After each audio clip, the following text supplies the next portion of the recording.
Ogo m nwoke si m kpachakwala anya m maka na ndị niile riri nri aka n'anya anọrọzi ndụ tata.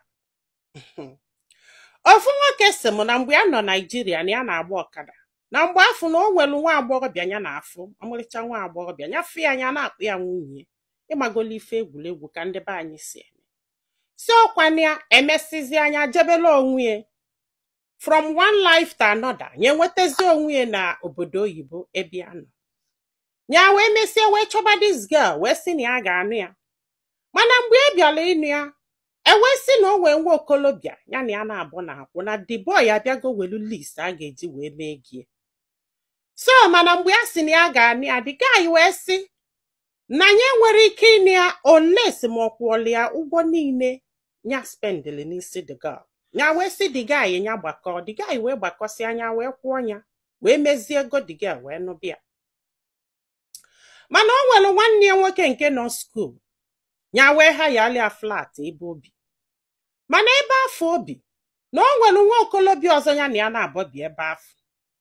Ya wee jụọ nwunye wee sị ya, this guy ọ ga-abụ ịgbasara ọla ịgbalụ na-eje na nke nwanne gị nwoke, kedu onye ọ bụ? Ọ sị na papa ha mụrụ ha 6, nọ 6 ka ha dị na befa. Mana ya mara na this guy bụ enyi ya nwoke oge ọbụla ọ na-eje na nke nwanne ya nwoke. Ọ bụrụ ọdịnya anwa bụ nsogbu, na nsogbu bụ na oluo nwanne ya nwoke a hapụrụ ya na the guy ụlọ jewelu. Fana abụọ ga-anọ n'ụlọ afọ segide ibongi. Mgbe ụfọdụ ọ nọ 2 days, mgbe ụfọdụ ọ nọ a day wee chigeta azụ. Akwa ifugo nwaanyị imele ego n'isi. Nya wee chọpụta wee kpọọ the girl wee sị anyị ejezi n'ebe afọ. Ọ sị ya na nke afọ ama mme. Nwaanyị a na-agwa unu maka ya enibekwe mie ibongi before. Ihe na-enye ya n'ọnwa bụ 150,000. Ọdọkwa n'ego ude, ọdọrọ n'ego ncha, ọdọrọ n'ego anything. Ọ nọgidesi m na ya chọrọ ije UK je gụọ akwụkwọ na o nwee fọm a ga-efil nke nwa nye 3.7 million ọ ga-eji wee mee destin.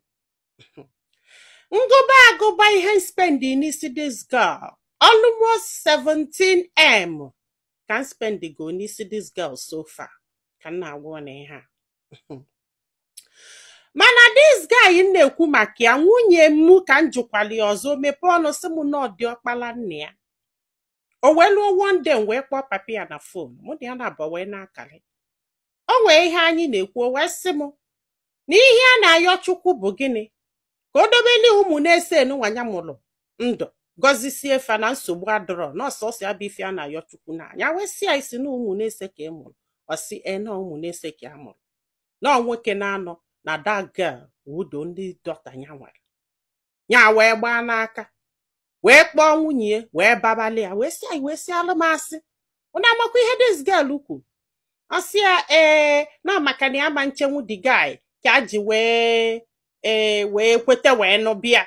In fact na ya chọbuo dịla ịnụ ya na ya chọbụ ka a yuzuche enye ka a hapụ ya mana ya fụzi na ọdụ jenu n'ọnya ka a ji wee kwetezie ịnụ ya. Ihe a ka this girl kwu. Ya wee sị ya na ya chọrọzi ịfụ that guy. Ọ sị ya na nke anwa ama mmekwa na the guy atagolo ha afụfụ rinne. So ọkwanye ya nya wee kpọọ nwanne ya nwoke wee gwa nwanne ya nwoke. Nwanne ya nwoke wee apologize wee sị ya biko na ya do sorry. I feel your pain. Mee ka a ji nwayọ ka a gwa nwanne ya nwaanyị ka amala ka a ga-esi mee ka enupụge the boy. Ihe a ka nwanne ya nwoke gwara ya. Si iwo wee gwa onye ya wee kpọzie papa ha wee gwawa papa ha wee sị ya na nnekwu ihe nwa gị nwaanyị kwu na nnekwu ihe nwa gị nwaanyị na-eme. Ntụmadị papa ha ga-ababala onwe ya mba ma mee ihe a.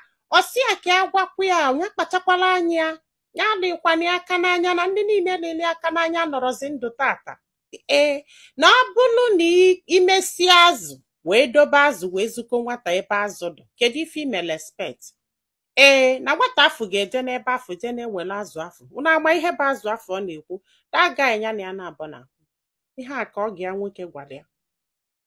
Si na ebe afọ ka ya nọ wee ike nọ wee gwụ ya. Na this boy na-ayọ ya kịta si eme ka enupụge the boy na ihe a spend n'isi ewu 4 something M. Na etinye ezi na o nwere mgbe ya gonyeli keke.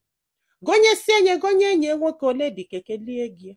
Nwaanyị anya megolo ego n'isi ka unu na-asị eme ka ayọba enyi ya nwoke ka ama ma ọ ga-ahapụ ya ka ayọba ya ayọba ya wee si oke na ọ bụrụ na ọ ma nkwụsị ije ebe afọ ma ọ chụpụ the guy na ya ma nkwụsị ụgwọ na afọ na ike agwụghị na o nwere ihe ọzọ ya ma ya ga-eme wee mete this family and na o nwere ihe ọzọ ya ma ya ga-eme wee mete this girl na this girl alọvụrụ ya cha ya na-afụta na wayo ka ha gwulie ke ka ogo nwoke ga-esi gwa gị ụdị okwu a ogosi na ọ fụ gị n'anya ogosi na ọ chọ gị ndụ mba ha mijugo na ihe this girl na-edezili na meseji bụ na ya na-eme expect ka ọ bịa yọbịa biko ka agbaghalị ya na ọ na-eme expect ka ọ kpọọ ya na fon yọnya biko yọ papịa biko mana ebe ọ bụ na ọ chọrọzi ịyọ ya biko and na ọ da replies meseji na ọ bụrụ na ọ chọrọzi na a ga-agwa ndị befa ka ọ bịa were ego mee n'isi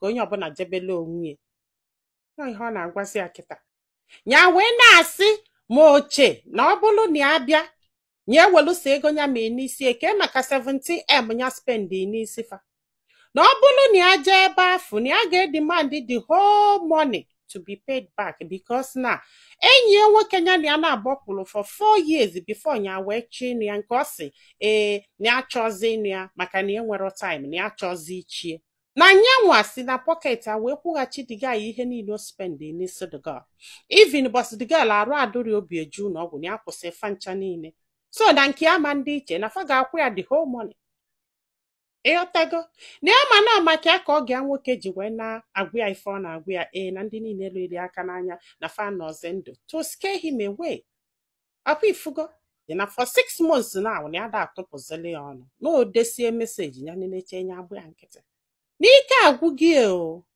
ya wee chọọ ka amala ife ndị mmadụ lụ nwanne m kedu ife ilo na nke mbụ n'ihe a chọrọ ịma bụ o nwere ihe ya melụ wee megide this girl and na ya na-efilo na the girl alọvụrụ nọmba 2 wee bụrụ onye jee yọọ this girl biko kịta anụwa ka ọ gbaghalị ya ka ọ nụbakwa ya